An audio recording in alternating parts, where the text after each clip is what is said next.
Let me tell you a story. I'm not going to tell you whether this story is true or false, because all stories deserve to be heard. In school, there are cliques or groups that everyone's in. Movies make it seem like if you're not in one, then you're unpopular and that's it. But it's actually untrue. There are people like me who are drifters.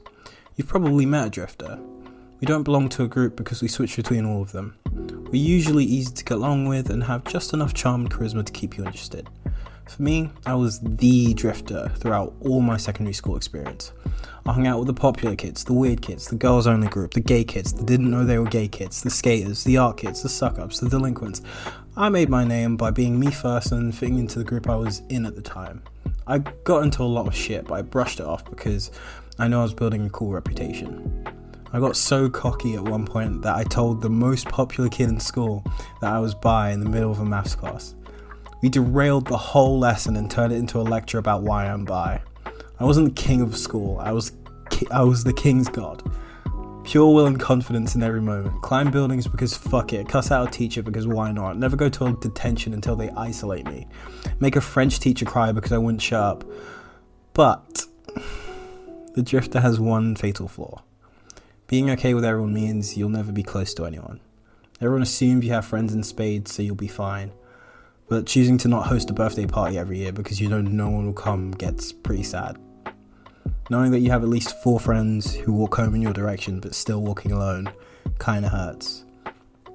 Until I had my first but not last encounter with a stalker.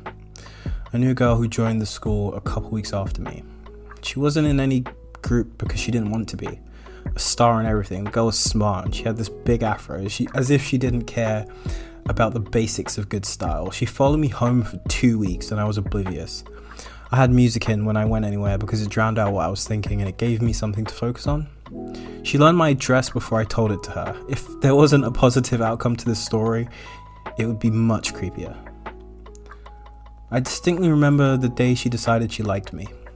I had to sit next to her in English and I was bored, so I made some dumb joke that would have been a hit with anyone else. She looked at me blankly. It wasn't a bad joke because the row behind her laughed, so why the blank face? She pauses. She gives off a grin that I soon come to realize is pure evil. She says, "Do you really think you're that funny?" And I was stunned. Someone opposing me? Well, she was new, so I'll be nice.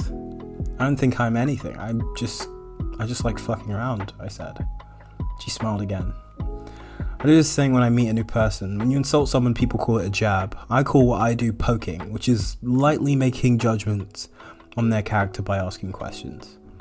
She didn't like it when I poked her. The day ends and I'm walking home. The only thing I could think about is those few moments while talking to her. I'm almost halfway through my 2-mile journey home when I feel a tap on my shoulder. Someone was purposefully engaging with me and not the other way around for the first time in my entire school career. It was her. She says something along the lines of, "Sorry for earlier, but I'm not paying attention because I'm blinded by her for a second. She's kind of cute." No, not really. Yes, no, she's riding the maybe line. She has to get rid of that afro. She asks if I want to walk home together and I stumble out a yes and turn off my headphones. We walk and talk. She's Spanish, which kind of makes sense considering she got maximum grades for the Spanish class, which she made the school give to her. She's a big nerd like me. We talk about anime, memes, and just silly nerd shit. She's a writer but not confident in it. Me too. I have a lot in common with this girl. We're almost home. "Where do you live so I can walk you home?" I asked. "You don't get to know that yet." "See ya," she replied. She walks off smiling again, so we became friends. We walked her home finally after maybe a month of begging. It wasn't far from mine at all, so sometimes we hung out at each other's houses. I made her try all my terrible cooking, and her dogs were weirdly racist to me, and yeah, that's how it went. We got really close. Really close. I caught some of her nihilism, she got infected with some of my anarchy. It was all going well. But then I had a dilemma. I really liked her. Too much even. But I didn't want to ask her out because I could never tell if she was into me or not. I was afraid that she was going to say no. I asked our friends and they said they had no idea either. Eventually, it's time to graduate and go to prom. Weirdly, I get to go to prom in a limo with 2 girls. Unfortunately, neither of them were my dates. I tried to convince her to come to prom and she didn't want to. After a month or 2, we all kind of fizzle away to wherever we're going next. She's just getting a random job at Papa John's and I'm off to college. I waited too long to tell her. I sent a voice message to her when I'm tipsy but pretending to be really drunk, saying that I loved her. I expect she was as disappointed as I was for doing that. She rejects me. She gets rid of the afro, looks cute as hell, and now I see her around town sometimes and also have a deathly fear of entering any Papa John's. A lot of time passes. I'm walking through a field. Someone taps me on my shoulder. The same shoulder. The same tap. And 4 years of memories rush over me as I turn around. It's her. And she's with a friend who happens to be a girl. We talk for a second. I ask how she knew it was me, and she said, "You're always the most colourful person in town, and you're also the only one that wears high tops." I laughed. I'm flustered and angry. I miss her and I want to say a million things, but I tell a joke because I'm a coward at heart.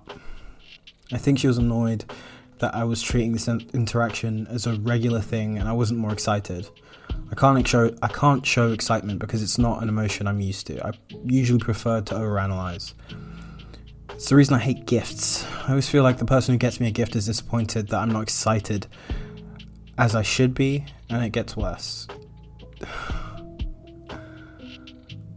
We're walking in the same direction for a little bit, and then we have to part ways. I say, do you want to give me a way to contact you? Or should I forget about it because you won't text me anyway? Which was unnecessarily spiteful. She said, "It's not like you're the easiest person to find either." And those were the last words we said to each other, to this day. I have no way of finding her because she moved, possibly to Spain. She's like me and doesn't use her government name for social media accounts, so guessing would be near impossible. I can't keep a phone number for longer than a fly's lifespan, so that's out of the question. It's just proof that sometimes a combination of bad choices and bad luck can be devastating. Chance is the rule of the universe and it shows for me. I think about it sometimes, but I feel like I would have ruined it if we dated, or maybe my guess was right and that friend was a romantic interest and she didn't want to tell me. It would make it more awkward, or maybe she was just uncomfortable. The drifter collects friends in name, but not in practice. So I'll be a better friend this time. I'll get them all soup when they're sick. I'll make sure I'm there when it counts, and I'll be the ear they need when they have to scream. Then maybe I'll get another chance to get one more tap on the shoulder.